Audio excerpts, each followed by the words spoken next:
सर्वदेवमयी जगत की माता गौ माता के चरणों में प्रणाम करते हुए सभी संत महात्माओं के चरणों में प्रणाम करते हुए भागवत भगवान के श्री चरणों में प्रणाम करते हुए कथा पांडाल में विराजमान सभी माताएं, बहनें, भाई, बंधु सभी का हृदय से अभिनंदन करते हुए ये दासी भागवत कथा के विषय में कुछ कहने की कोशिश कर रही है। दासी की ऐसी योग्यता तो है नहीं, परंतु संतों की कृपा से, भगवान की कृपा से जो भी मिला है वो सब आपकी सेवा में निवेदन है। और निवेदन करते हुए दासी यही कहती है कि अपने बड़े अच्छे भाग्य है कि अपने को आज से भागवत महापुराण श्रवण करने को मिल रही है। अपना बहुत ही बड़ा भाग्य है जो अपने को भगवान की लीला आज से श्रवण करने को मिलेगी। जिसको व्यक्ति विचार करता रहता है लेकिन करा नहीं सकता है। कई लोग विचार करते रहते हैं कि भागवत करावेंगे, लेकिन हृदय में विचार चलता रहता है लेकिन ये करा नहीं पाते हैं। पर अपने लिए बड़ा ही अच्छा अवसर है कि अपने को ये भागवत कथा श्रवण करने को मिल रही है, जो कि महाराज जब करोड़ों जन्मों के पुण्य उदय होते हैं तब जाकर के ये भागवत महापुराण अपने को श्रवण करने को मिलती है।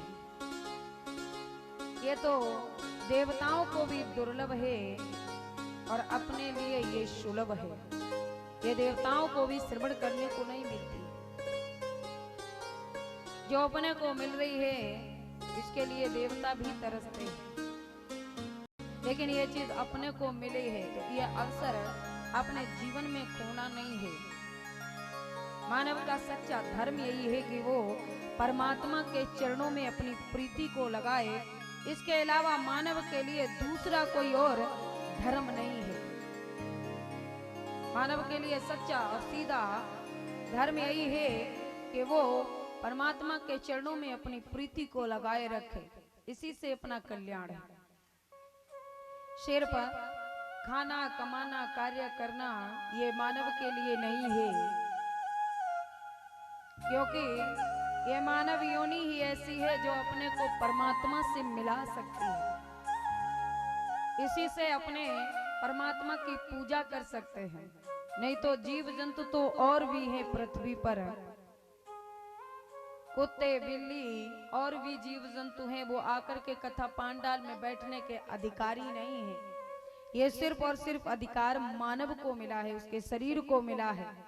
ये सिर्फ कार्य वही कर सकता है और कोई दूसरा नहीं कर सकता है। ये मानव शरीर मोक्ष का सीधा सीधा दरवाजा है कि साधन धाम मोक्ष कर द्वारा। ये मोक्ष का दरवाजा है और इसे अपने यूं ही व्यर्थ में गवाते रहे तो बाद में पछताएंगे बहुत। ये शरीर जिस दिन छूट जाएगा उस दिन अपने को बड़ा पछतावा होगा। अपने पाप रोज कमाते हैं और पुण्य कभी गिनती का कमाते हैं। पाप डेली होता है अपने से और पुण्य कभी कभी धोखे से होता है, और पाप रोज कमाते हैं। ऐसा कोई दिन नहीं है जिस दिन अपने पाप ना कमाते हो, लेकिन पुण्य का कार्य अपने गिनती का ही करते हैं जीवन में, और पाप रोज अपने से होता रहता है।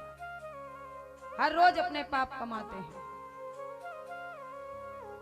और पुण्य गिनती का ही हो पाता है। इसीलिए अपने को पुण्य करना है। ये मानव के शरीर का महत्व जानना है। जिसने नहीं जाना वो बाद में फिर पछताता है, और छूट जाने के बाद में फिर पछताने का कोई लाभ नहीं है। फिर पछताइएगा भले ही, लेकिन इसका आपको लाभ कुछ नहीं मिलेगा। आज से आपको सच्चा लाभ इस शरीर का मिलना शुरू होगा।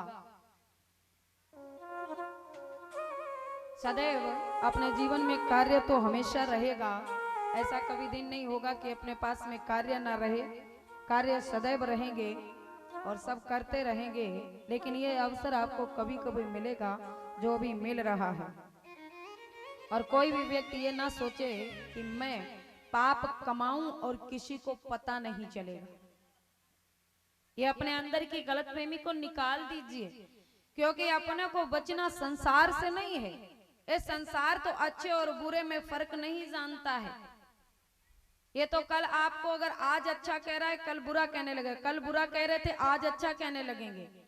संसार से बचने की आवश्यकता नहीं है। बचना किससे है? हाँ भाई बोलो, किससे बचना है? उससे बचना है।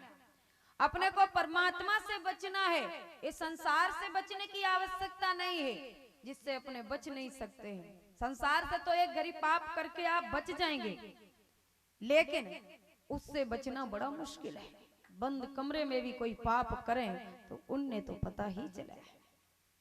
वो अपने बारे में सब जानता है। अपना पाप करें तो एक एक चीज को वो ज्ञात रखता है, और वहां की लिखा पढ़ी में कोई भूल चूक नहीं है।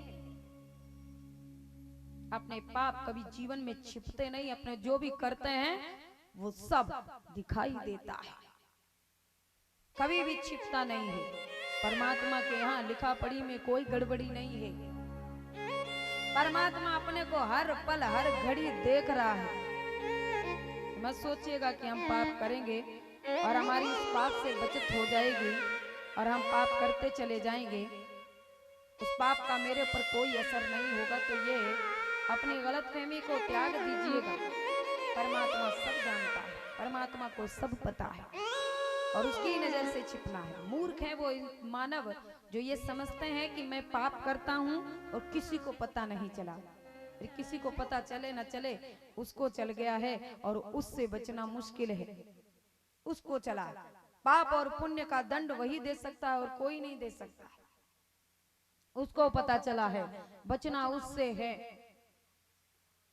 बड़े बड़े संत कहते हैं महाराज कि छिप सकते नहीं पाप तुम्हारे हो मूर्ख इंसान।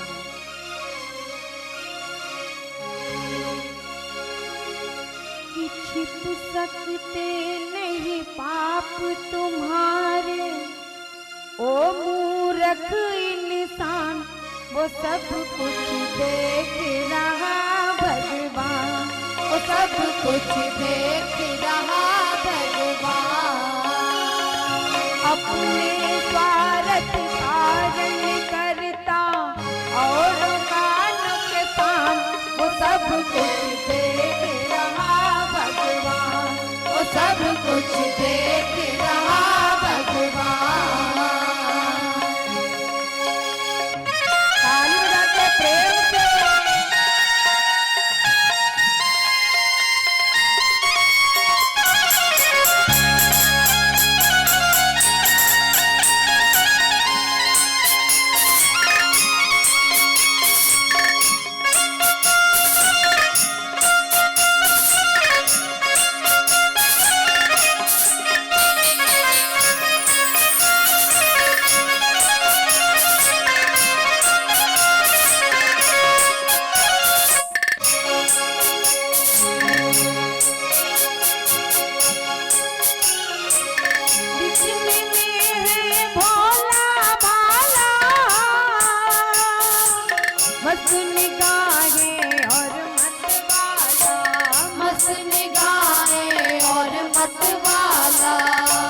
भी फेरे सुमिरन माला,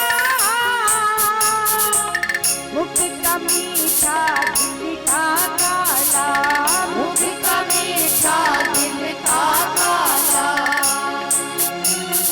सूरत का इंसान मगर है सीरत का शैतान, वो सब कुछ देख रहा भगवान, वो सब कुछ देख रहा भगवान।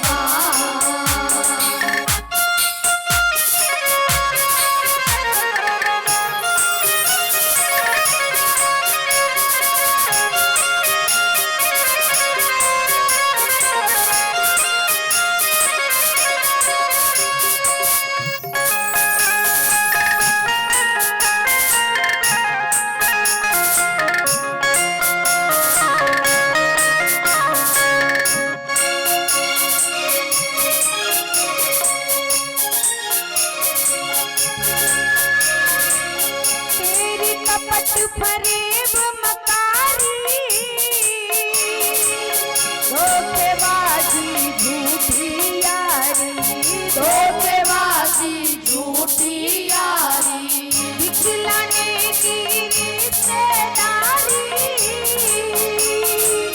समझ रही है दुनिया सारी, समझ रही है दुनिया सारी, फिर भी करता समय पाप ना कांपे तेरे हाथ, वो सब कुछ देख रहा भगवान, वो सब कुछ देख रहा भगवान। ताली बजाते प्रेम से।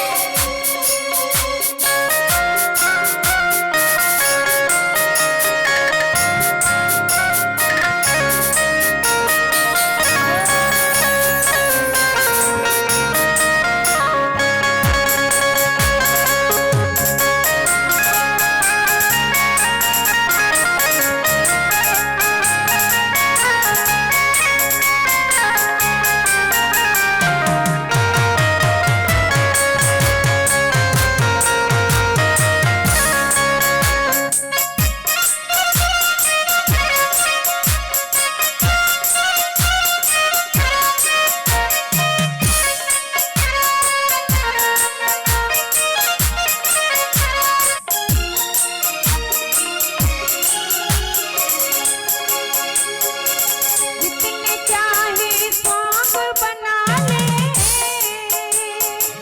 जितने चाहे यज्ञ रचा ले, जितने चाहे यज्ञ रचा ले, आलम्बन विख्यान सुना ले, जोर जोर से हलक जगा ले, जोर जोर से अलख जगा ले, बिना भजन भगवान के साधन कैसे हो कल्याण, वो सब कुछ देख रहा भगवान, वो सब कुछ देख रहा भगवान। छिप सकते नहीं आप तुम्हारे ओ मूरख इंसान, वो सब कुछ देख रहा भगवान, वो सब कुछ देख रहा भगवान, वो सब कुछ देख रहा भगवान, वो सब कुछ देख रहा भगवान, वो सब कुछ देख रहा भगवान, वो सब कुछ देख रहा भगवान, वो सब कुछ देख रहा भगवान, वो सब कुछ देख रहा भगवान। बोलिए ठाकुर जी महाराज की। अपने जो पाप करते हैं वो कभी छिपते नहीं है, सब दिख जाता है, चाहे कितना भी आप फरेब कर लीजिए, छिपा लीजिएगा, लेकिन महाराज उस परमात्मा से छिपना बड़ा मुश्किल है, नहीं छिप सकते, सब पाप उसको दिखाई देते हैं। इसलिए अपने को पाप कमाने की जरूरत नहीं है महाराज, अपने को पुण्य कमाने की आवश्यकता है, जरूरत है, जिनसे अपना कल्याण होगा। अपने को मरने की फिक्र नहीं करनी चाहिए महाराज, मरना तो एक दिन है ही, लेकिन महाराज ये मरने के बाद में हमको शरीर कौन सा पाना है इसकी फिक्र करनी है, इसकी तैयारी भी करनी है, इसकी तैयारी भी फुल रखनी पड़ेगी। ऐसे काम नहीं चलेगा कि आप पाप कमाते रहें और इस संसार से चले जाए, नहीं महाराज, पुण्य के लिए दौड़िएगा, भागिएगा, सिर्फ एक ही काम के लिए मत भागिएगा। अगर आप ये प्रयास करते हैं, कई लोग कहते हैं बच्चों शांत हो जाएगा, इन्हें बच्चों को शांत करो, शांत हो,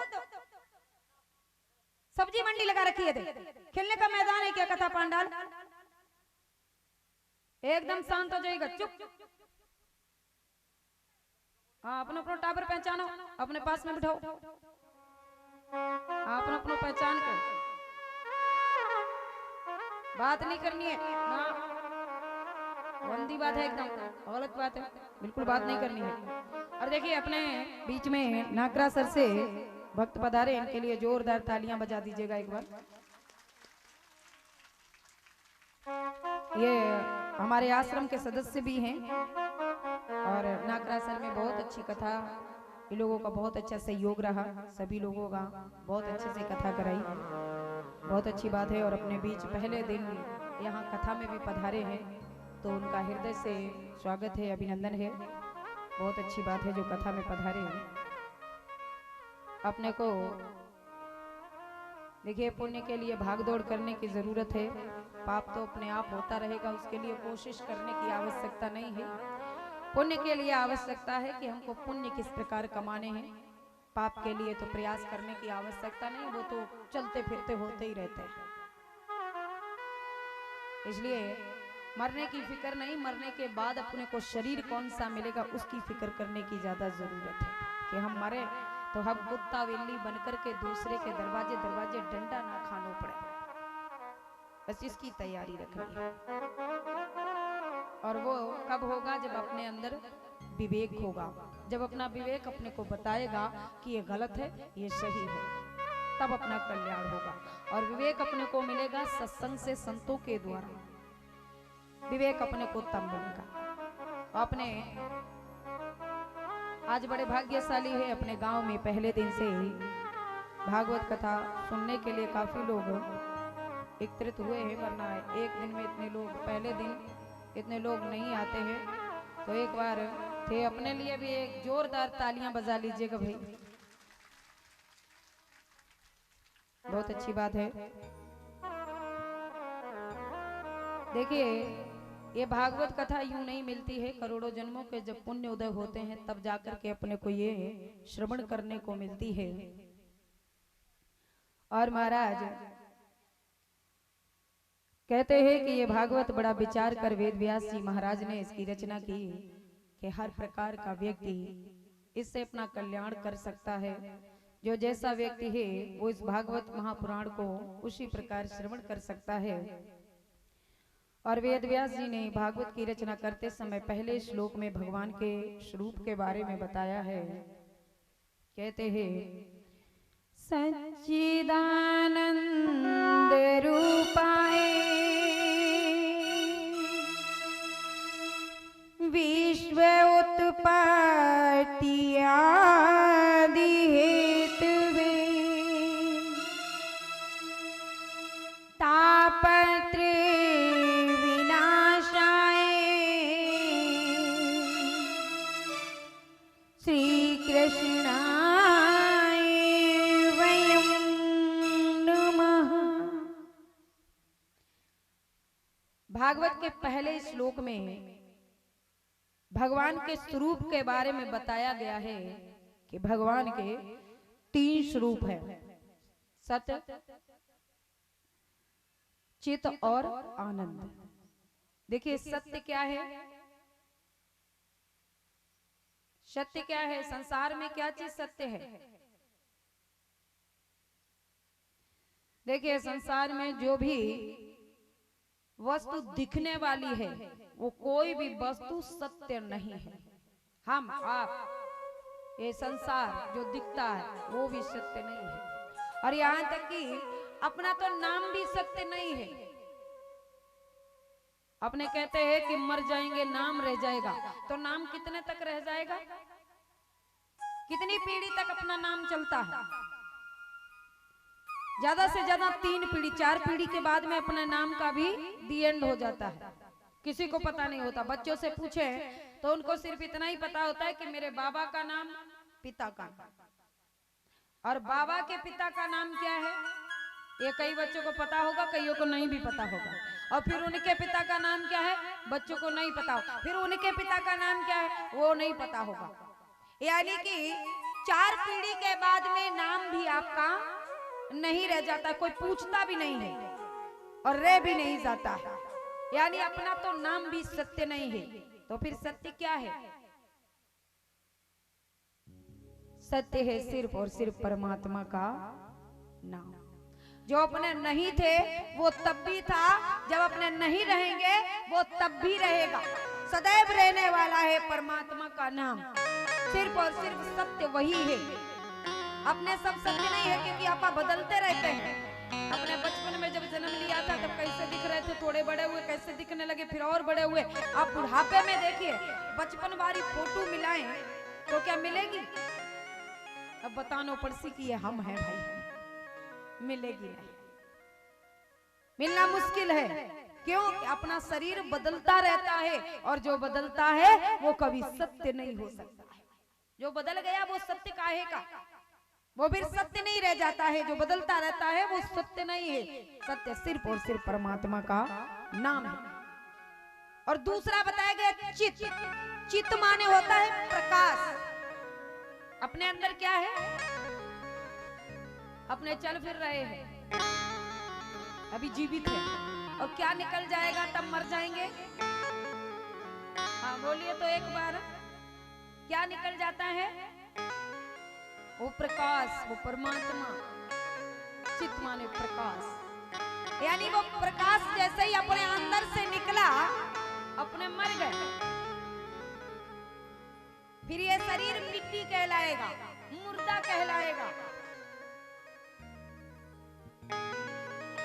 क्या निकल जाता है? सिर्फ वही परमात्मा, वही प्रकाश निकल गया अपने अंदर से, तो अपने मरे साबित हो गए। कोई कहता है कि मैं भगवान को नहीं मानता, भगवान होते हैं क्या? तो देखिए, भगवान को ना मानने के लिए तुमको मरना पड़ेगा, और जीवित हो तब तक तो तुम्हें परमात्मा को मानना ही पड़ेगा। बिना माने आपका काम नहीं चलने वाला है। उसे ना मानने के लिए मरना पड़ेगा। जो कहते हैं कि मैं भगवान को नहीं मानता, वो मर जावा, क्योंकि भगवान के अंदर ही बैठा है, उससे कैसे बचेंगे। कई लोग कहते हैं मैं महाराज आज अपने तराजू से तुलते हैं तो कहते हैं आज 50 के हो गए, 60 के हो गए, फिर 70 के हो गए, 80 के हो गए, 90, 100, यानी कुंटल पार कर गए। जिनको अपने शरीर पर के वजन पर जिस दिन मद आ जाए, घमंड आ जाए, उस दिन आप क्या कीजिएगा? पानी में छलांग लगाइएगा। जिसको जिसको घमंड हो हमारे तो वजन है, पानी में छलांग लगाइएगा। जब तक वो प्रकाश अंदर रहेगा तब तक पानी के अंदर रहेंगे। और जैसे ही महाराज मरे, वो प्रकाश निकला, पानी के अंदर फूल की तरह उतराते हुए नजर आएंगे। और वजन अगर तौला जाए तो पानी का वजन और बढ़ गया, यानी कि अपा और भारी हो जाएंगे उस समय। तो फिर पानी में तैरने क्यों लगे, ऊपर क्यों आ गए? वजन बड़ा है तो नीचे जाएं। नहीं, भगवान कहते हैं मैं निकल गया हूं, तेरे अंदर से मैं निकल गया हूं। तेरे में कोई वजन नहीं था, संसार में जो भी वजन था वो मेरा था, और मैं निकलते ही तुझे पानी ने यूं ऊपर ला दिया है। मेरे निकल जाने से तू कुछ नहीं है संसार में, मेरे चले जाने के बाद तेरी कोई वैल्यू नहीं है संसार में। क्यों ईंचा खांची करता है अपनी तरफ से, क्यों लगा रहता है? सबसे ज्यादा भाग दौड़, सबसे ज्यादा मेहनत करने में। कई लोगों ने मुझसे ये भी कहा, कथा थोड़ी कुछ देगी, मेहनत से कमाएंगे, मेहनत करेंगे तो मेहनत जरूर रंग लाएगी, और मेहनत से हम अमीर हो जाएंगे। एक बात बताइए, सबसे ज्यादा मेहनत कौन करता है? हमने तो देखा है कि रोड पर जो मजदूर फावड़ा चलाता है, सबसे ज्यादा मेहनत करते हमने उसको देखा। वो सुबह से लेकर के सुबह 8 बजे से लगेगा और शाम के 5 बजे 6 बजे छोड़ा जाता है, और वो भी मालिक उससे काम कराता है। धूप में भी उसको बैठने नहीं देता, 2 घंटे आराम करने देगा, और 2 घंटे के बाद अगर तुमको धूप लगे, गर्मी लगे, कुछ भी हो, तुमको बैठने नहीं देता है। चलो काम करो, 2 घंटे तेरे आराम के हो गए, अब काम में लगिएगा, तुमको काम में लगाए रखता। सबसे ज्यादा मेहनत कौन करता है? वही मजदूर करता है। तो सबसे ज्यादा अमीर उसको होना चाहिए, किसको होना चाहिए? जो मेहनत करता है उसको अमीर होना चाहिए, वो सबसे ज्यादा मेहनत करता है।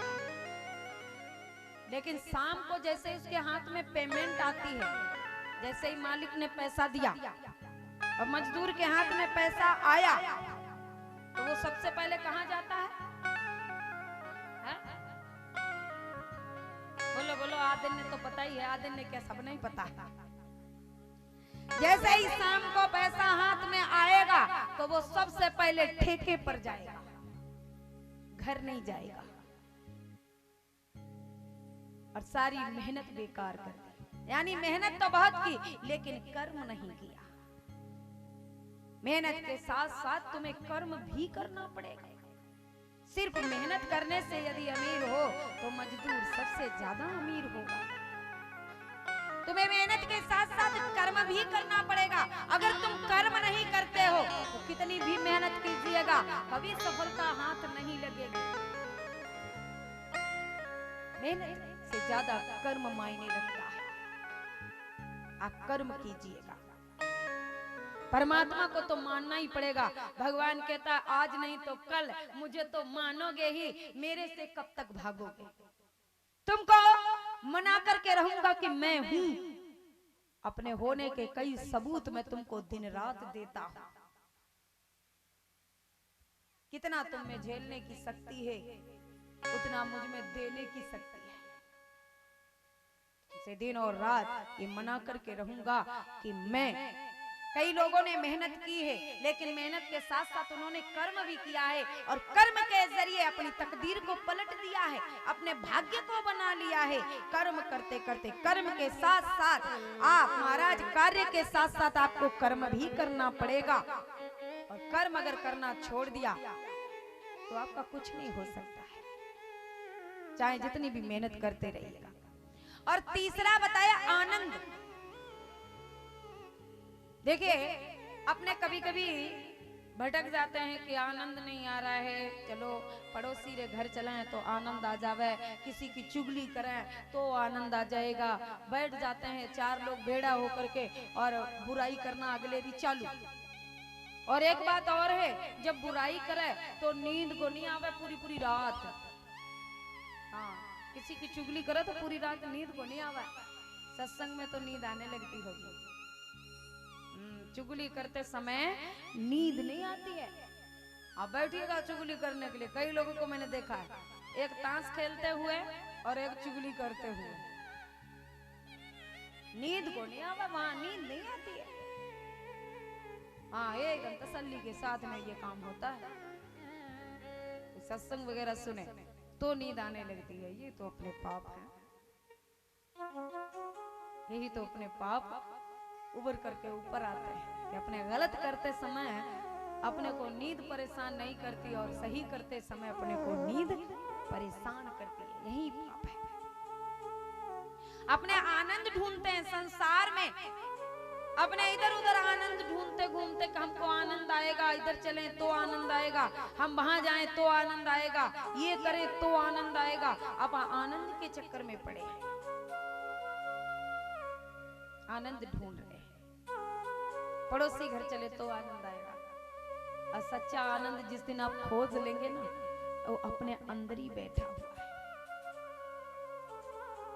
सच्चा आनंद अपने घर है, अपने अंदर के आनंद को जिसने पहचान लिया वो बंद कमरे में प्रसन्न है, बंद कमरे में खुश है। और जिसने अपने अंदर के आनंद को नहीं पहचाना वही संसार में भटक रहा है। अंदर के आनंद को पहचानिए।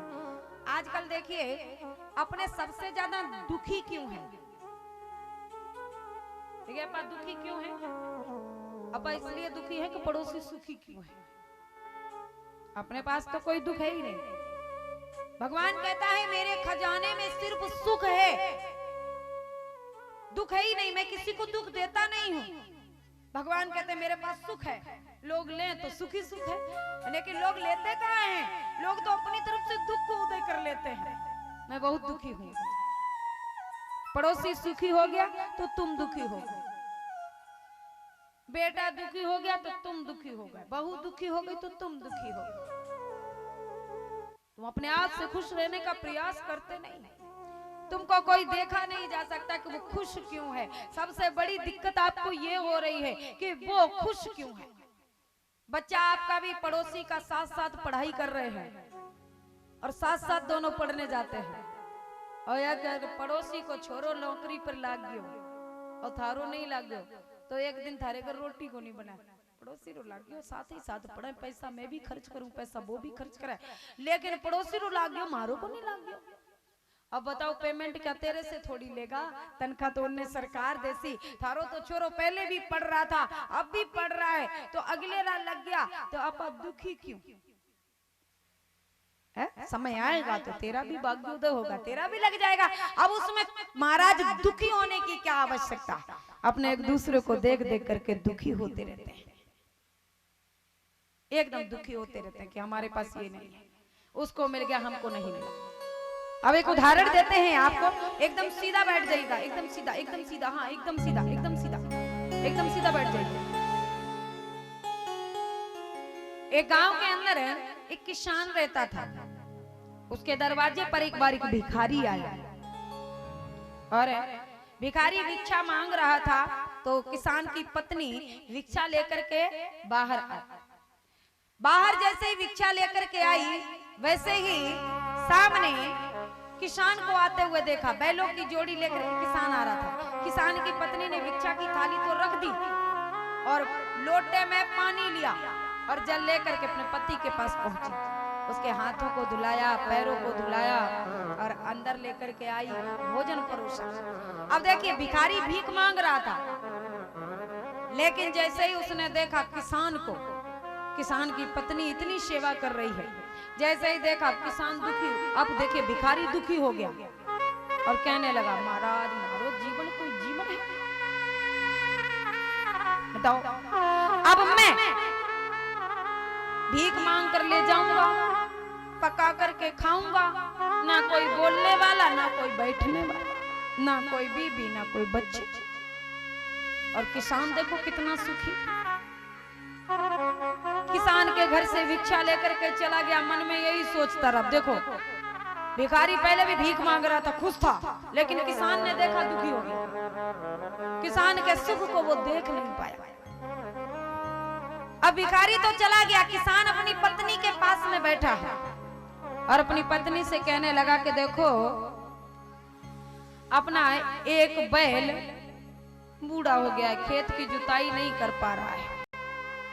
अब खेत की जुताई के लिए अपने को एक नया बैल लेना पड़ेगा और उसके लिए चाहिए पैसा, और पैसा अपने पास है नहीं। पत्नी बोली साहूकार से जाकर के कर्ज ले लो। ब्याज पर पैसे लेने के लिए किसान साहूकार के घर पहुंचा। अब जैसे ही महाराज साहूकार के घर पहुंचा, साहूकार ने अपनी तिजोरी खोली और किसान ने जैसे ही तिजोरी देखी, अब किसान कहने लगा, मेरा जीवन कोई जीवन है, बताओ इनके यहाँ मैं कर्ज लेने के लिए आया हूं, बताइए, और इनकी तिजोरी भरी पड़ी है, मेरा जीवन कोई जीवन है। अब किसान पहले सुखी था, लेकिन साहूकार की तिजोरी देख, साहूकार का जीवन देख, दुखी हो गया। कोई रीजन नहीं था दुखी होने का, लेकिन फिर भी ब्याज पर पैसे लेकर अपने घर चला गया। अब साहूकार के यहाँ पर एक सेठ के यहाँ से निमंत्रण आ गया। साहूकार सेठ जी के घर पहुंचे तो महाराज पूरा कांच का महल बना हुआ है। नौकर आए, गाड़ी खोली और साहूकार ने अंदर ले गए। सेठ जी के ठाट वाट को देख करके अब महाराज एक नौकर आवे, सेठ जी से बोले, अपनी फैक्ट्री में आज 1 लाख का फायदा हो गया। एक आवा 2 लाख का फायदा हो गया, 3 का फायदा हो गया, 4 का फायदा हो गया, 5 लाख का फायदा हो गया, 10 लाख का फायदा हो गया। अब महाराज जैसे ही साहूकार ने सुना, सेठ जी तो कमावे है एक दिन में। अब महाराज जैसे ही देखा तो साहूकार कहने लगे, मारो जीवन कोई जीवन है, 50-60 हजार एक दिन में कमाऊंगी। देखो महाराज 50 लाखों एक दिन में कमाता है, मेरा जीवन कोई जीवन है, मेरे जीवन का कोई मूल्य है। अब महाराज दुखी हो गया। साहूकार सेठ जी के यहां से चले आए।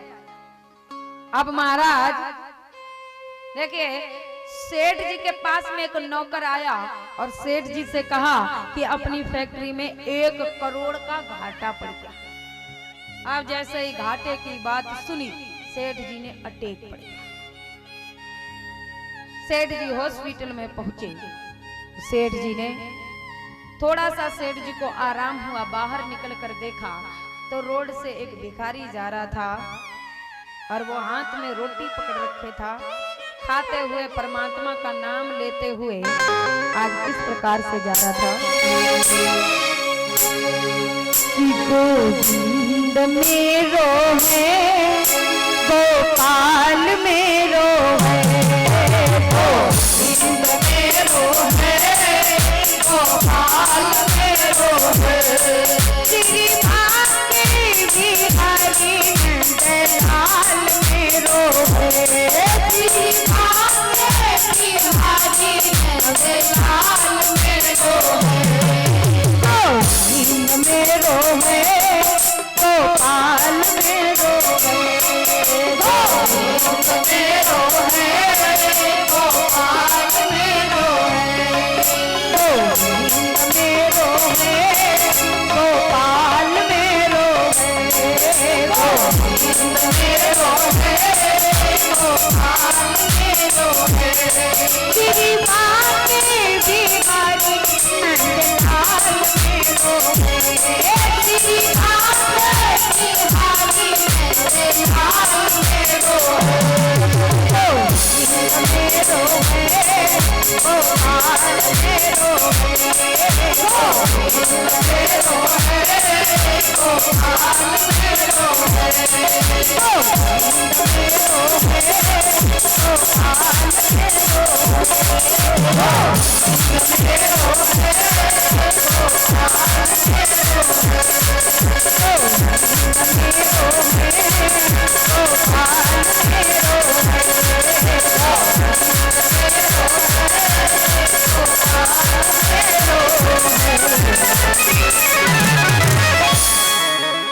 बोलिए भागवत महापुराण की जय हो।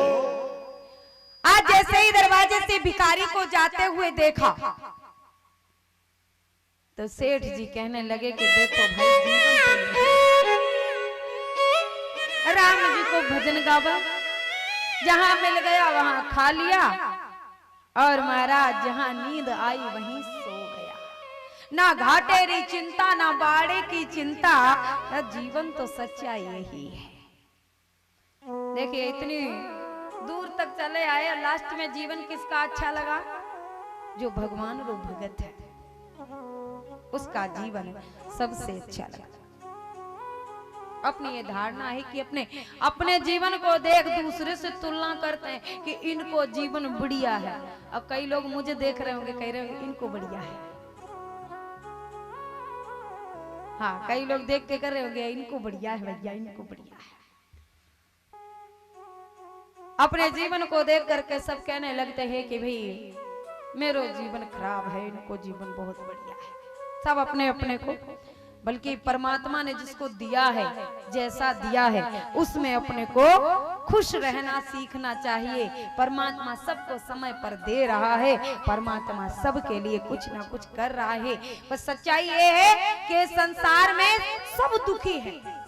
बस बात ये है कि जीव सब दुखी है। इस संसार में सबके पास में एक नया दुख मिलेगा। कहते हैं कि कोई तन दुखी, कोई मन दुखी, कोई धन भी नहीं राहत उदास, और थोड़ा थोड़ा सब दुखी सुखी राम को दास। देखिए किसी को संतान का दुख है, किसी के पास धन नहीं है, और जिसके पास संतान और धन दोनों है उसको अपने तन का दुख है। बीमार रहते हैं, धन बहुत भरा है, लेकिन डॉक्टर ने क्या कहा है? कुछ नहीं खा सकते। क्या खाओगे? मूंगरी दाल, और वो भी बिना तड़के के। घी भरा है तो तुम्हारे लिए थोड़ी भरा है,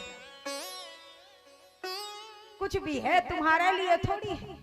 डॉक्टर ने मना कर रखा, डॉक्टर की बात मानना बंद किया तो सीधे ऊपर टिकट कट जाते, इसलिए डॉक्टर की बात मानना पड़ेगा। क्या करें, मजबूरी है। उस धन का क्या लाभ है जिसमें मनचाहा आप भोजन नहीं कर सकते। संसार में सब दुखी, सिर्फ और सिर्फ सुखी परमात्मा रो जो दास है। ईश्वर का नाम को लीजिए, जो परमात्मा दे रहा है इसमें संतुष्ट रहिए, यही जीवन का सच्चा मूल्य है। इसको समझ लीजिए। और कहते हैं तापत्र विनाशाय, 3 प्रकार के ताप हैं जिनसे परमात्मा अपने को छुड़ाता है। और देखिए जिस प्रकार से जिस पृथ्वी पर एक बार भागवत महापुराण का वाचन होता है वो पावन और पवित्र हो जाती है। वहां पर आने मात्र से जीव का कल्याण हो जाता है। और ये तो पहले से ही धरती पावन और पवित्र है, क्योंकि यहाँ पर माता रानी का मंदिर है, तो ये जमीन पहले से ही पावन और पवित्र है। और अपने एक क्षेत्र है जो बड़ा ही पावन पवित्र है, नेमी शरण क्षेत्र, जहां पर 88,000 ऋषि रहते हैं। उनके यहाँ एक बार सूत जी महाराज आते हैं और महाराज शौनक ऋषियों के पास में सूत जी महाराज जब आते हैं तो सभी शौनक ऋषियों ने उनके चरणों में प्रणाम किया, उनको ऊंचे आसन पर बिठाया। देखिए, संतों में ज्ञानी बड़ा माना जाता है, उम्र से कोई मतलब नहीं है, जिसका ज्ञान बड़ा वो बड़ा। अपने किसी के शरीर को प्रणाम नहीं करते हैं कि छोटा बड़ा है ये, और शरीर को प्रणाम नहीं किया जाता। किसको प्रणाम करते हैं? अपने उसके ज्ञान को प्रणाम करते हैं कि तुम्हारा ज्ञान मेरे से बड़ा है, मैं तुम्हारे ज्ञान को प्रणाम करता हूं। किसी के शरीर को प्रणाम नहीं किया जा सकता। संतों में बड़े छोटे का अंतर नहीं है, जिसका ज्ञान बड़ा वो अपने से बड़ा है।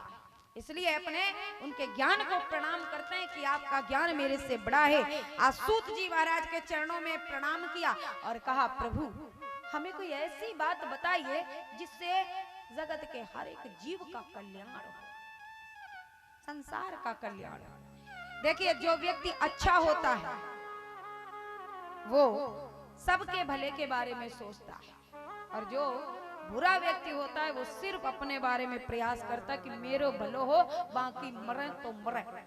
और आज की दुनिया में यही है, अगर एक का बच्चा गलत चल रहा है तो तुरंत कहेंगे मरा, मैं क्या, उनको मरा है, मेरा थोड़ी मरा है, उसका ऐसा कर रहा है हम क्यों करें, वो ऐसा कर रहा है हम उसमें शामिल क्यों, वो ऐसा कर रहा है हम क्यों करें, वो मरे तो मरे। आज हम ये चीज को लेकर के ज्यादा बैठे हुए हैं, हमेशा से यही लेकर के बैठे हुए हैं, इसलिए अब ज्यादा बिगाड़ हो रहा है कि वो मरे तो मरे हम क्या करें। ये हम क्या करें का मतलब बिल्कुल अपनी मूर्खता को साबित करता है। अपने इस बात से अपने को साबित करते हैं कि हम मूर्ख हैं। वो करे तो करे, हमें क्या, हमें क्या का मतलब ये है कि हम कुछ करना नहीं चाहते। लेकिन जो अच्छा व्यक्ति होता है वो सबके भले के बारे में प्रयास करता है, सबका भला होना चाहिए, मेरा बाद में हो पहले सबका भला हो, सबके भले के लिए वो प्रयास करता है, वो व्यक्ति अच्छा है। और आप जैसे ही ये विचार करेंगे कि दूसरे का भला हो, मेरा हो ना हो, लेकिन सबसे पहले तेरा भला होगा, उसका बाद में होगा। विचार ही तो करना है, अपने विचार बदल जाएं तो अपनी दशा बदल जाएगी और महाराज सीधा भक्ति की ओर अपने चले जाएंगे। आज महाराज सूत जी महाराज कहते हैं, मैं आपको भागवत महापुराण श्रवण कराता हूं। सौनक ऋषि बोले, महाराज 6-6 महीनों चलने वाली भागवत महापुराण को इसको कौन श्रवण करेगा? हमको 2 घंटे बैठना और भगवान के पीछे 2 घंटे दौड़ना हमको बुरा लगने लगता है, हमको अपना काम दिखाई देता है, जबकि हमको मालूम है कि हम जो भी करते हैं वो परमात्मा के नाम लेकर के करते हैं। खेत में बीज डाल के आते हैं और कहते हैं प्रभु तेरे ही सहारे है। अपने जिस वक्त बीज डालते हैं गारंटी नहीं होती कि जमेगा उगेगा, कोई गारंटी होती है? किसके सहारे डाल कर आते हैं? परमात्मा के भरोसे, उसके भरोसे। कोई काम करते हैं तो किसके भरोसे करते हैं? प्रभु तेरे भरोसे। हमको पता है कि वो क्षण भर में बिगाड़ सकता है और क्षण भर में बना सकता है, ये अपने को अच्छी तरीके से पता है, ये अपने जानते हैं। फिर भी महाराज अपनी ईंचा खांची बंद नहीं करते। सौनक ऋषि कहते हैं कि जो महाराज अपने कार्यों को छोड़ 2 घंटे 3 घंटे तुम्हारे लिए नहीं निकालेगा तो महाराज ये 6-6 महीने लगातार बैठ सकेगा कोई? ना ना, पूरी कथा हम श्रवण नहीं कर सकते और ना ही कलयुग में कोई करेगा, बहुत मुश्किल है। सौनक ऋषि कहते हैं कि सूता साही कथा सारम, हमें कथा का सार सुनना है, पूरी कथा नहीं सुननी है, हमको कथा का सार सुना दीजिएगा, हम कथा का सार सुनना चाहते हैं। बहुत अच्छी बात है, आइए आपको हम कथा श्रवण कराते कराते हैं, कथा का सार सुनाते हैं, लेकिन महाराज उससे पहले अपने को 5 बातों का ध्यान रखना पड़ेगा। हाँ, कथा सुनते समय 5 बातों का ध्यान रखना पड़ेगा। क्या बता रहे हैं, सुनिए वो 5 बातें। कथा श्रवण करते समय अपने को 5 बातें ध्यान रखनी पड़ेंगी। पहली, क्या अपना जो स्थान है जिस पर आकर के आप बैठे हैं, आरती करके उसके बाद में आप अपने स्थान पर बैठे हैं, उस स्थान को कभी बीच में छोड़ना नहीं चाहिए जब तक कथा हो ना जाए। कथा की जब दूसरी आरती हो तब आप अपने स्थान को छोड़ें। बीच में यदि आपने स्थान छोड़ा और उस पर आकर के कोई दूसरा बैठता है तो वो पुण्य जो आपको मिला था वो उसको मिलेगा। आपको कथा का वो जितनी भी आपने कथा श्रवण की है उसका पूरा फल उस व्यक्ति को मिलेगा जो आपके स्थान पर आकर के बैठा है, आपको नहीं मिलेगा। इसीलिए आए अपना स्थान पकड़ें तो उस स्थान को छोड़ना नहीं चाहिए। कथा होने तक अपने स्थान को पकड़ करके रखिएगा, तब आपको पूरा फल प्राप्त होगा। दूसरी बात, भागवत को बड़े प्रेम से सुनना चाहिए। भागवत सुनते समय अपना ध्यान इधर उधर भटकाना नहीं चाहिए। और महाराज तीसरी बात, के भागवत की कोई भी बात, देखिए सब बातें आप नहीं याद रख सकते हैं, लेकिन भागवत की कोई बात एक अपने घर ले जानी चाहिए, जिस पर घर में जो है उसके साथ में चर्चा हो। अपने कहीं भी जाते हैं, रिश्तेदारी में जाएं या कहीं भी जाएं, बाद में अपने घर पे बैठ करके चर्चा करते हैं, वहां ऐसा हुआ, वहां वैसा हुआ, वहां पर ये बात हो रही थी। अपने घर में जाकर के चर्चा करते हैं घर वालों के साथ में, तो अपने भागवत में आए हैं और जो घर पर रह गए हैं उनके साथ में भागवत की कोई बात जब आपको याद होगी तो उस भागवत को लेकर के आप चर्चा करेंगे, और उस चर्चा से जो घर में रह गए हैं उनको भी भागवत का लाभ मिलेगा। इसलिए अपने एक बात अपने घर लेकर जरूर जाना, उस बात पर चर्चा करना है।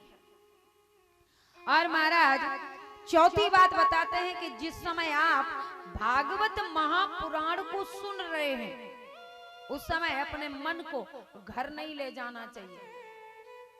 आप बैठे कथा पांडाल में हैं तो फिर कथा पांडाल में रहिएगा, घर में मत सोचिएगा हमारे घर में के हो बहू पता नहीं के कर रही होगी, बेटी पता नहीं के करे, बहू पता नहीं रसोई में बना के खा ले वे मन्ने मिले वो नहीं पता नहीं के करसी। ये विचार छोड़कर, ये विचार त्याग कर और कथा पांडाल में बैठे तो रसोई के बारे में मत सोचिए, बहू के बना के खाने दीजिए, थे चिंता ना करो। हाँ, ये विचार नहीं करना चाहिए, अपने बैठ करके कथा को श्रवण करना चाहिए, ये विचार मत कीजिएगा। और पांचवी बात कि भागवत सुनते समय किसी की भी चुगली नहीं करनी चाहिए। क्या नहीं करना चाहिए? हाँ, जो आजकल घनी चला है, बिना करे काम को नहीं चला, किसी की चुगली किसी की निंदा नहीं करनी चाहिए, का बहुत बुरा असर पड़ता है। चुगली का तो सीधो सीधो पाप लादो जावा, क्योंकि अपने चुगली करते हैं ना तो इसके बारे में जानते ही नहीं, उसकी भी चुगली करने लगते हैं। बोलते बोलते आप क्या बोल जावे, अपने को कोई ठानी पता नहीं होता है कि क्या अपने को बोलना है और क्या नहीं बोलना है, अपने बराबर बराबर बोलते ही जाते हैं। ये अपने को नहीं करना है। देखिए चुगली का बहुत बुरा असर होता है। एक बात मन में याद आ रही है तो बता देते हैं, एकदम सीधा बैठ जाइएगा आप, एकदम सीधा। देखो चुगली को कितना बुरा असर होगा है।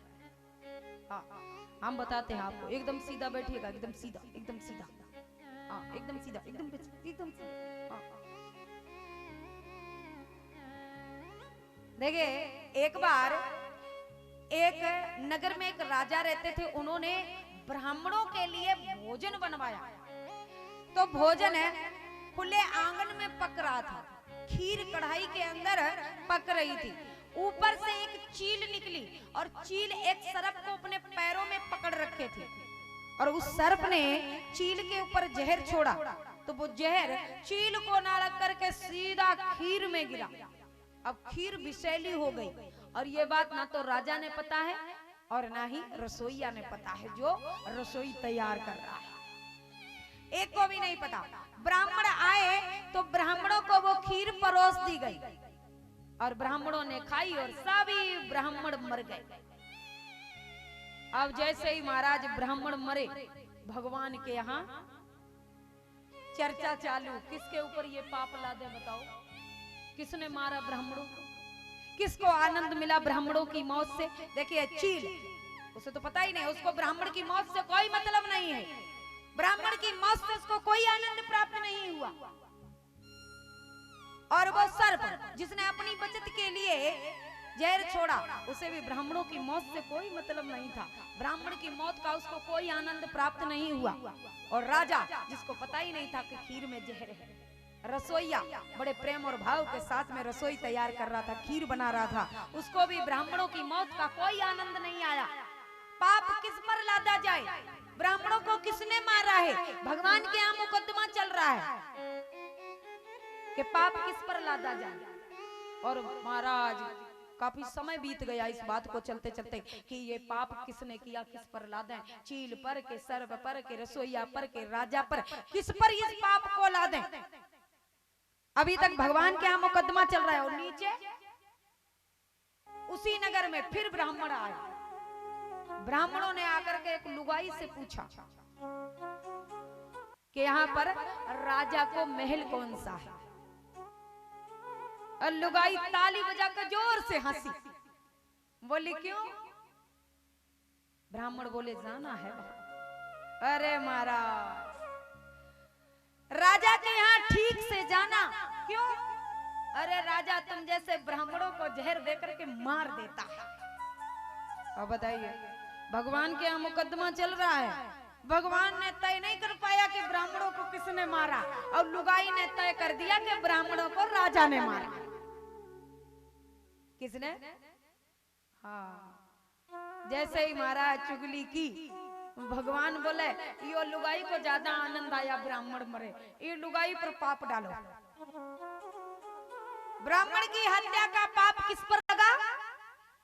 लुगाई पर, क्योंकि उसने राजा की चुगली की। जो बात अपने को पता ही नहीं है कि पाप किया है कि नहीं किया, किसने किया, परमात्मा तय नहीं कर पा रहा है और अपने अपनी मूर्ख जैसी जीव से तय कर देते हैं कि राजा ने मार दिया। तो कई मुकदमे अभी भगवान के यहाँ चल रहे हैं। हाँ, कई मुकदमे ऐसे हैं जो चल रहे हैं जो अपने ने किया ही नहीं है, लेकिन जीव के कारण अपने खाते में लिखा जा रहा है।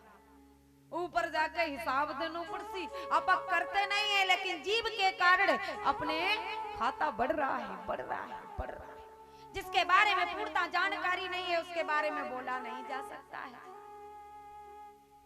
जैसे ही चुगली करते हैं, किया हुआ पाप, उसका पाप अपने सर मर दिया जाता है, जो चुगली करता है उसके सर पर रख दिया जाता है। लोग तुम अपने दूसरे के पाप को ढोते घूम रहे हैं, सिर्फ एक जीव के कारण, सिर्फ चुगली के कारण। इसीलिए अपने कथा को श्रवण करते समय चुगली नहीं करनी चाहिए किसी की भी। ये 5 बातें अपने दिमाग में रख करके कथा को श्रवण करना चाहिए। आज महाराज सूत जी आगे की कथा सुनाते हुए कहते हैं कि एक बार नारद जी महाराज बड़ी तीव्र गति से निकल करके जा रहे थे।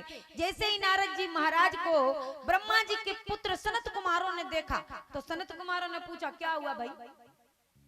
नारद जी बोले क्या हुआ, क्या बताऊं?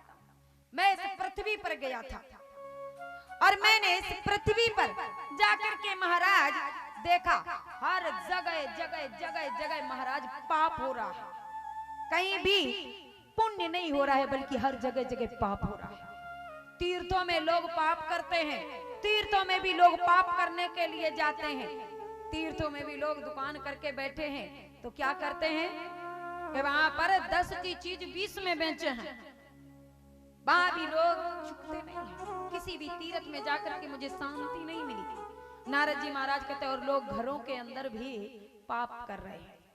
मैंने घरों के अंदर देखा आजकल नई बहू की चलती है, सासू माँ की नहीं चलती है, नई बहू की चलती है।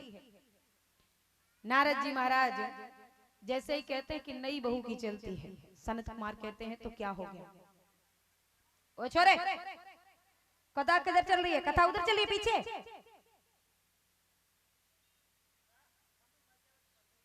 ये इतने बच्चे आए कहां से? इनके मम्मी पापा कहां हैं?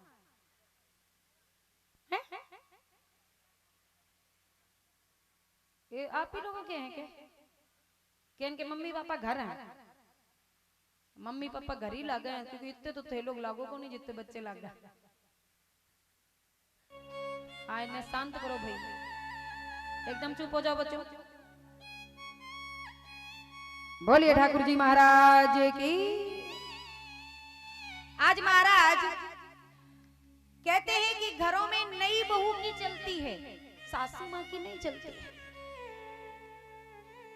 सनत कुमार कहते हैं ये तो बहुत अच्छी बात है, नई बहू पराए घर से आती है, उसकी चलनी भी चाहिए थोड़ी बहुत।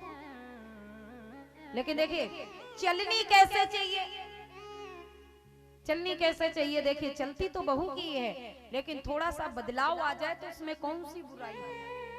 आपके घर में यदि आपकी सासू माँ बैठी है तो आप रसोई के अंदर सब्जी बनाने के लिए जा रहे हैं, तो क्या करना है? आपको अपनी सासू माँ से पूछ लेना है। सासू माँ से पूछिएगा, हाँ सासू माँ आज सब्जी के बनावा? हाँ कोई कोई बहू पूछती है, कोई कोई तो बिना ही पूछे बनावा है। अब पूछती सासू माँ सब्जी क्या बनाए? सासू माँ बोली दाल बना ले। तो बहू कहे दाल तो अभी सुबह ही बनाई थी। तो सासू माँ के कवे तारी मर्जी हो वो बना। तो देखिए रसोई के अंदर क्या बना? सब्जी बनी, दाल नहीं बनी। तो सासू माँ की चली थी क्या? बोलिए, सासू माँ तो दाल बताई थी, यानी तुमने क्या बनाया? सब्जी। लेकिन सासू माँ फूल के बम हो गई। ओ हो मेरी बहू मेरे से पूछ के काम कर रहा है। देखिए हुआ वो जो बहू चाहती थी, लेकिन सास का मन पूरा हो गया कि मेरी बहू मेरे पूछे बगैर कोई काम नहीं करती है। तुमने क्या किया? सिर्फ सास का मन रखा, किया तो अपने मर्जी का। सब्जी ही बनी रसोई के अंदर, यानी चली बहू की, लेकिन सास का मान रह गया। पूछ लिया बस। बेटा अगर कुछ काम करता है और पिता से पूछ लेता है, पिताजी ये काम करें तो कैसा रहेगा?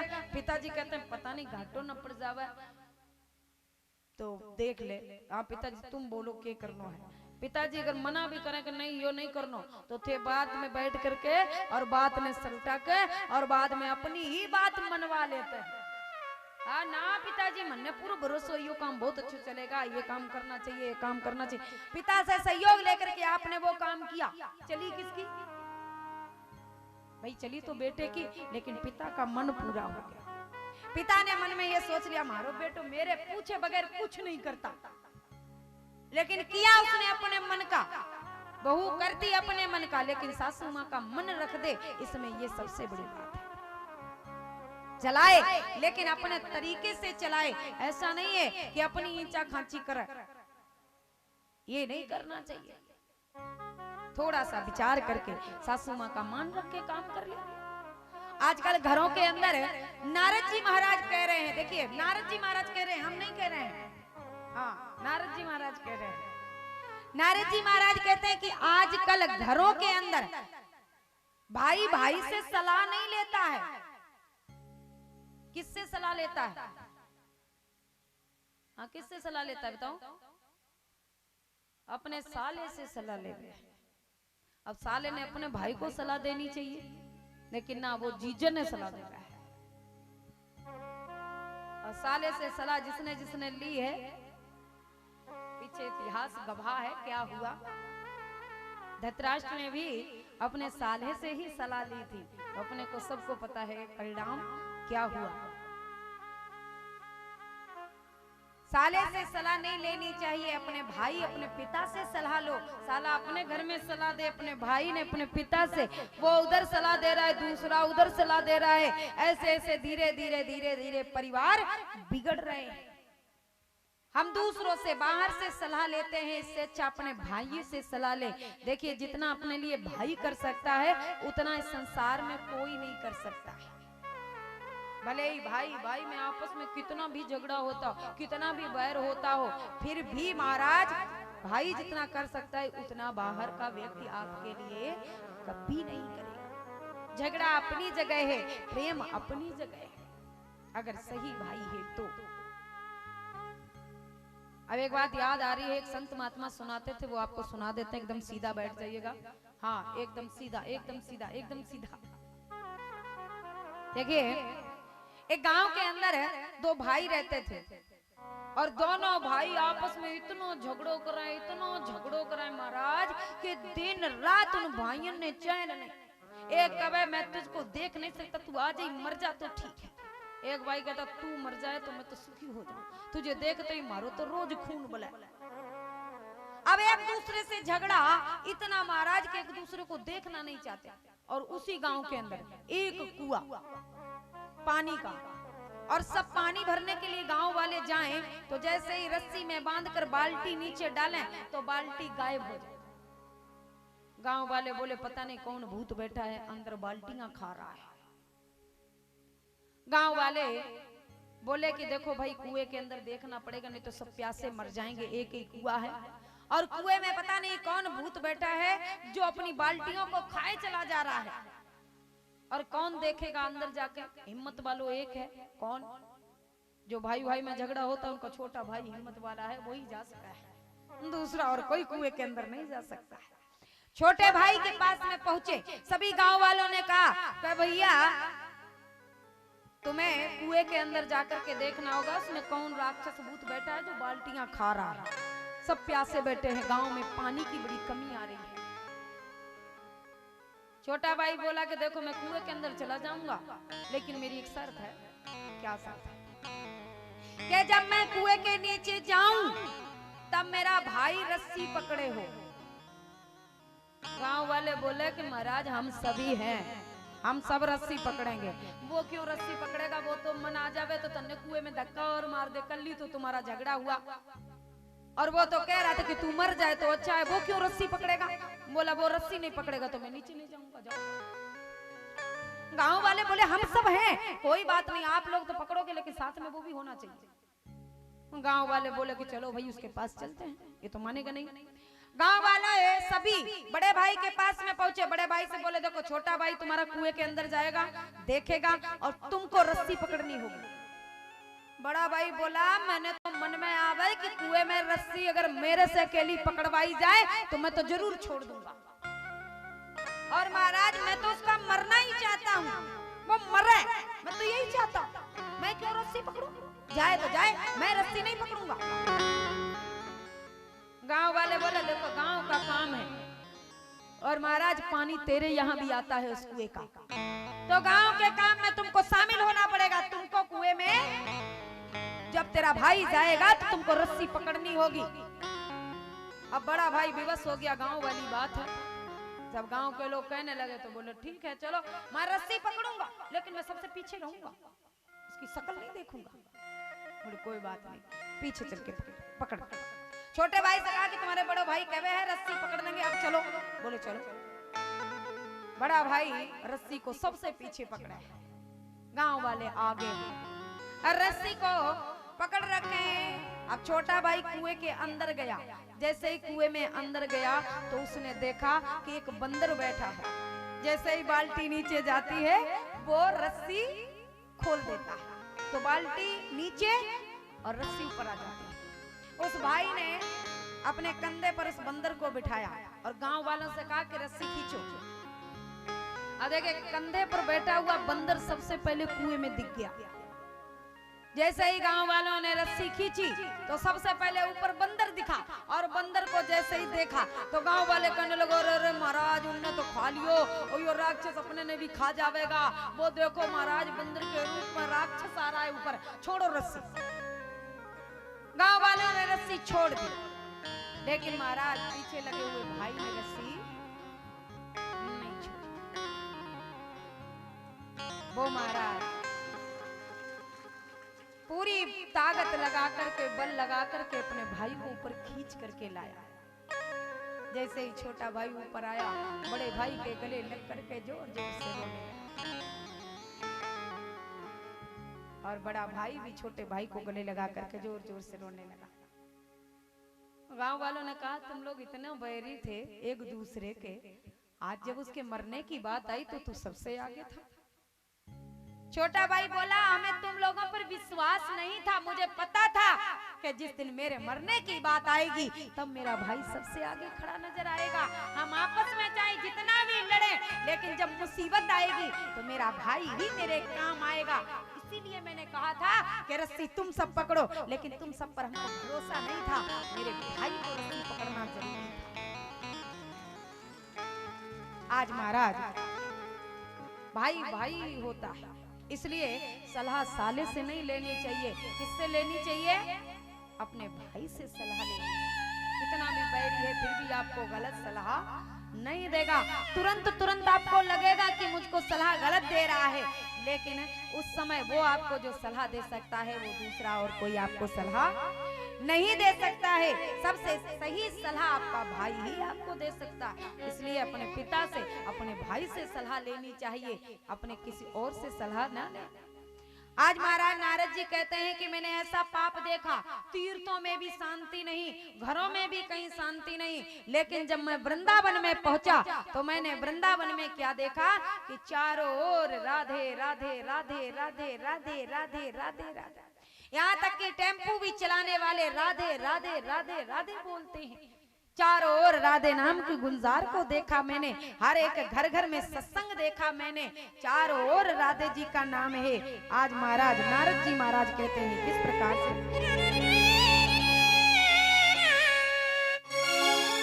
कि वृंदावन के वट वृक्षों पर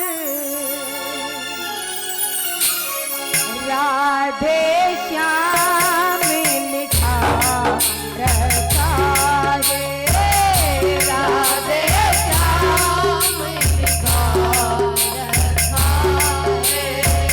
सूरदासी के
ब्रज की लीला न्यारी बसे वहाँ के बिहारी, ब्रज की लीला न्यारी बसे वहाँ के बिहारी।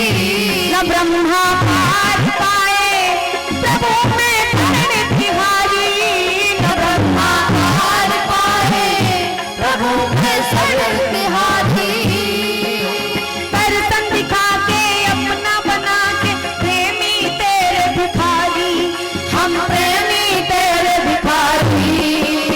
क्यों तेरी भक्ति मार्ग में, क्यों तेरी भक्ति मार्ग में होना बदनाम लिखा रखा है, होना बदनाम लिखा रखा है। वृंदावन के वट वृक्षों पर, वृंदावन के वट वृक्षों पर राधे श्याम लिखा रहता रे, राधे श्याम लिखा रहता है, राधे श्याम लिखा रहता है, राधे श्याम लिखा रहता है, राधे श्याम लिखा रहता है। बोलिए बांके बिहारी लाल की। आज नारद जी महाराज कहते हैं जैसे मैं वृंदावन में गया तो मैंने वृंदावन में बड़ी शांति देखी महाराज, चारों ओर राधे राधे राधे राधे। नारद जी महाराज कहते हैं मैं एक जगह पर क्या देखा कि महाराज एक जगह एक स्त्री बैठी है और उसकी गोद में दो बूढ़े पुरुष लेटे हैं। मैं थोड़ी दूरी से निकलने लगा तो वो स्त्री दौड़ करके आई और आकर के उसने मेरे चरणों को पकड़ लिया और कहा कि संतों के दर्शन तो बड़े दुर्लभ हो गए हैं, वैसे भी तो मिलते नहीं हैं और तुम आए भी और जाने लगे। आज महाराज नारद जी ने कहा कि आप है कौन? स्त्री कहने लगी कि मैं भक्ति महारानी हूं और वो जो मेरी गोद में दो बूढ़े पुरुष लेटे हैं वो मेरे ही पुत्र हैं, ज्ञान और वैराग्य। नारद जी महाराज कहते हैं ऐसा कैसे हो सकता है, माता जवान है और पुत्र बूढ़े। भक्ति महारानी कहती है यही तो दुख है, पहले मैं भी बूढ़ी थी लेकिन वृंदावन में आई तो मैं तो सुंदर और जवान हो गई, लेकिन अभी तक मेरे पुत्रों का दुख दूर नहीं हुआ है और मुझे बड़ी लज्जा आती है। मेरे पुत्र जवान होने चाहिए, मैं बूढ़ी होनी चाहिए, लेकिन मैं जवान हूं और पुत्र बूढ़े हैं, यही तो दुख है, मेरा दुख दूर कीजिएगा। नारद जी महाराज कहते ये तो कलयुग की वजह से सब उल्टा पुल्टा हो रहा है, ये सब कलयुग का करा धरा है।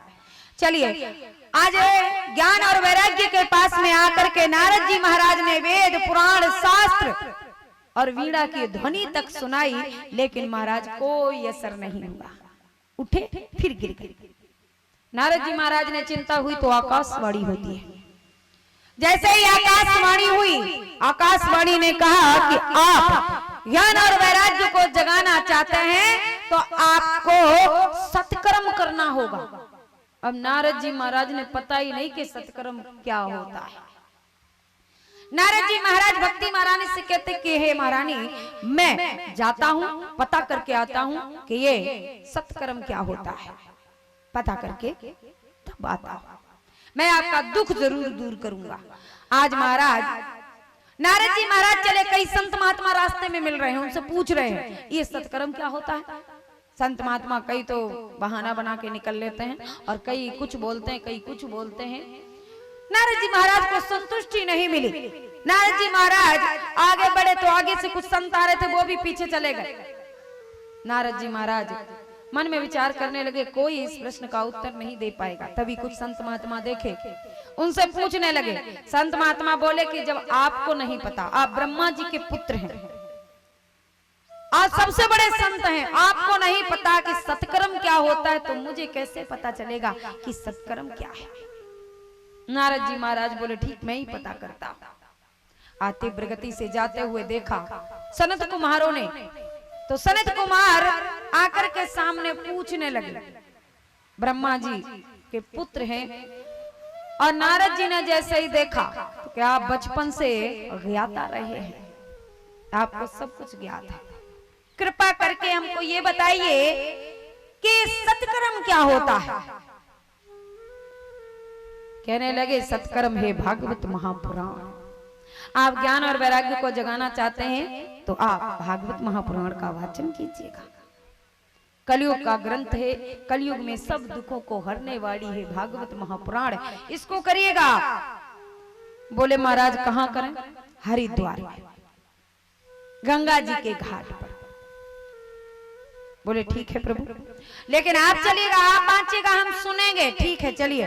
गंगा घाट पर बड़े प्रेम और भाव के साथ में कथा होती है, तो महाराज चारों ओर से लोग दौड़ दौड़ करके कथा को श्रवण करने के लिए आने लगे। सब आते हैं चारों ओर से। कुछ लोग घमंडी भी हैं जो महाराज भागवत महापुराण को सुनने के लिए नहीं आ रहे हैं। तो भृगु मुनि जी सबको मना मना करके ला रहे हैं, चलो भाई वहां पर कथा हो रही है, श्रवण कीजिएगा। चलिए भाई कथा हो रही है, सबसे हाथ जोड़ जोड़ करके कहते हैं। भृगु मुनि जी सबको मना मना करके ला रहे हैं। देखिए अपने को भागवत महापुराण को श्रवण करना चाहिए। भृगु मुनि जी सबको समझाते हैं कि परमात्मा के नाम के सिवा इस संसार में कुछ नहीं है। घड़ा कमाते हैं सब रखा रह जाएगा, घड़ा करते हैं सब यहीं रह जाएगा, तेरे काम परमात्मा का सिर्फ नाम आएगा, अंत में और कुछ तेरे काम नहीं आने वाला। यहाँ पर बैठे मत रहिएगा, बैठे मत रहिएगा, कथा श्रवण करने के लिए चलिएगा। ये बड़ी दुर्लभ है, अपने को सुलभ हो गई है, मिल रही है, अपने सभी कथा को श्रवण करने के लिए चलिएगा। भृगु मुनि जी सबको समझाते हैं कि देखिए घमंड अच्छा नहीं है। अरे घमंड तो रावण का भी नहीं चला, जिसकी सोने की लंका थी, तो अपना घमंड कौन सा चलने वाला है। आज महाराज बड़े प्रेम और भाव से सबको मना रहे हैं। और देखिए अपने एक अच्छी बात को फैलाने में समय लगाते हैं और एक बुरी बात को फैलाने में एक ही व्यक्ति पूरे गांव में बात को फैला देता है। जबकि अपने जब अच्छा प्रचार करते हैं अपनी जिह्वा से, तब अपने को ज्यादा लाभ होता है, और अपने अपनी जिह्वा से अगर कोई बुरा प्रचार करते हैं तो उसका अपने ऊपर बुरा असर होता है। अपने को अच्छा प्रचार करना चाहिए, संसार में अच्छी बात को फैलाना चाहिए, लोगों को जोड़ जोड़ करके और लाना चाहिए और कथा को श्रवण कराना चाहिए। यही अपने लिए सबसे बड़ा सुलभ उपाय है। आज सभी को मना मना करके ला रहे हैं। और देखिए अपने जीवन में आपने अगर चार को अपने साथ में भक्ति पर लगा दिया तो महाराज ये आपके लिए सबसे सुलभ उपाय है अपने कल्याण का। मना मना करके लोगों को लाइए, चार लोगों के बीच इस बात को फैलाइए। यही अपने जीवन का अच्छा मूल्य है, सच्चा मूल्य है। इस चीज को अपने को ध्यान रखना है। आज महाराज कहते हैं कि भागवत में चार ने अपने साथ में लेके आए, उसका अलग फल अपने को प्राप्त होता है। कहते हैं कि अकेला काहे आवे रे सत्संगत में भाई, अकेला काहे आवो रे सत्संगत में भाई, ओनाने साथे लाओ रे भागवत में भाई। अकेला काहे आवो रे सत्संगत में भाई। ताली जाते प्रेम से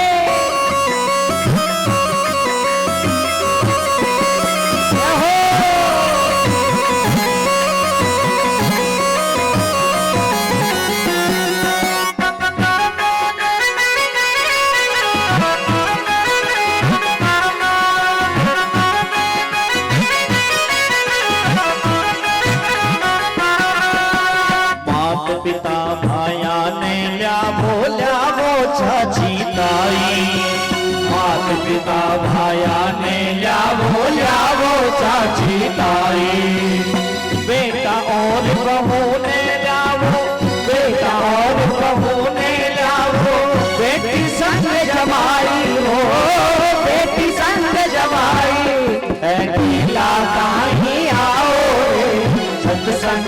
में भाई पुराने साथे लाओ रे भागवत में भाई।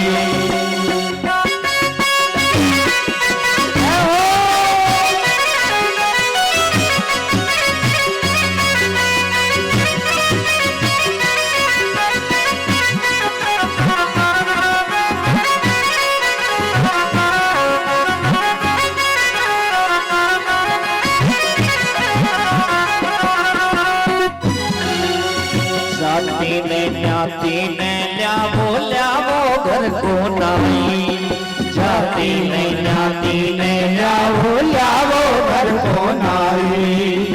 पास पड़ोसी सबने ल्याओ, पास पड़ोसी सबने ल्याओ, सबकी करो भलाई हो, सबकी करो भलाई।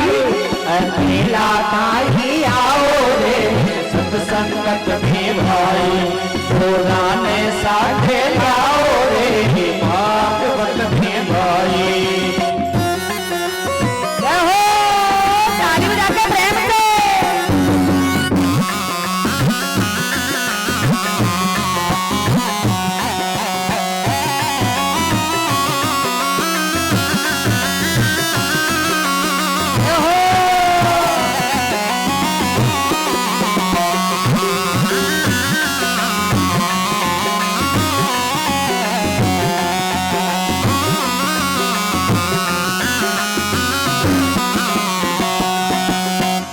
शहर की गली गली में खेलो जो खिलवाई, गाँव शहर की गली गली में खेलो जो खिलवाई। परमेश्वर ने अपना मानो, परमेश्वर ने अपना मानो, चाहे बड़ी कमाई हो, चाहे बड़ी कमाई हो, अकेला काई आवो रे सत्संगत में भाई पुराने साथे लाओ रे भागवत में भाई। दरखाने साथे लाओ रे सत्संगत में भाई।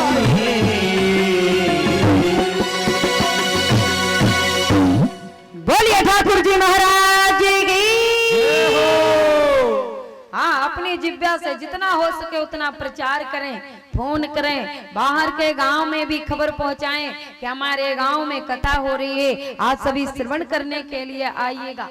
सबको बुलाइए, कथा श्रवण कीजिएगा और अपने रिश्तेदारों को बुलाइए, यही तो मौका है, उनको घर में बुलाइए और अब उनकी खातिरदारी कीजिए ताकि तुमको पुण्य प्राप्त हो। सबको बुलाइए, अपने घर में सभी को कथा सुनाइएगा, आज पड़ोस वालों को बोलिएगा चलिए भाई कथा हो रही है। देखिए बैर तो जीवन में बना ही रहेगा, लेकिन आप भगवान के नाम में बैर करना यानी कि परमात्मा से सीधा सीधा दुश्मनी मोल लेना, और उससे कौन जीता है? इस संसार में परमात्मा से कोई जीत नहीं सकता है। इसलिए धर्म में लग कर के रहिएगा, परमात्मा के नाम में लग कर के रहिए। आज गंगा घाट पर बड़े प्रेम और भाव के साथ में कथा चल रही है। नारद जी महाराज ने पूछा, प्रभु हमको ये बताइए इस भागवत कथा से कैसे कैसे लोगों का कल्याण हो सकता है? कहते हैं महाराज जो महापापी हो, जिसने कभी परमात्मा के सामने सर ना झुकाया हो और पाप करते करते करते करते करते करते मर गया और मरने के बाद में भूत प्रेत बन गया हो, ऐसे भूत प्रेतों का भी कल्याण भागवत महापुराण से होता है। नारद जी कहते हैं ये बात मेरी समझ में नहीं आई भाई। जो मर गया पाप करते करते प्रेत बन गया, अब उसको कल्याण कैसा? कहते हैं कि मैं आपको बताता हूं कि भूत प्रेतों का कल्याण कैसे होता है, और ये बात अपने कल जानेंगे कि भूत प्रेतों का भी भागवत महापुराण से कैसे कल्याण होता है। और देखिए आज तो कोई बात नहीं है, कथा का पहला दिन था तो पहले दिन व्यवस्था करने में भी समय लग जाता है और आप सभी लोगों को भी व्यवस्था करने में समय लग गया, कोई बात नहीं है। और आज सभी लोग कथा में आइएगा। देखिए आपके ग्राम में कथा चल रही है, घर में रहने का पाप लगता है। कार्य तो आप सदा ही करेंगे, जब तक जीवित है तब तक बिना कार्य किए गुजर नहीं होगी, करना ही पड़ेगा। लेकिन परमात्मा के नाम में ये 7 दिन जो अपने जीवन के लगा देगा उसे परमात्मा ना जाने क्या दे दे, ये तो हम भी नहीं कह सकते, क्योंकि जब वो देता है तो हमको ही पता नहीं चलता है कि वो क्या दे रहा है। उसकी लीला अपरंपार है, किसी की जिह्वा उसका गुणगान नहीं कर सकती है। इसीलिए अपने परमात्मा के नाम लगाने के लिए ये दिन मिले हैं, तो अपने बड़े भाग्यशाली हैं, अपने भी ये दिन परमात्मा के नाम लगा सकते हैं। और अपने तो गांव में हो रही है, और देखिए जो भक्त हैं वो बाहर के गांव से आ गए अपने यहाँ कथा सुनने के लिए, तो अपने घर में रहकर के पाप ना कमाएं, बल्कि कथा को श्रवण करने के लिए आए। घर में रहने का पाप लगता है जब अपने ग्राम में कथा हो रही, बाहर नहीं जा सकते आप, तो कम से कम गांव में कथा हो रही है, उससे वंचित कोई भी नहीं रहेगा। सभी को कथा श्रवण करनी है और सभी लोगों को कथा में आना है।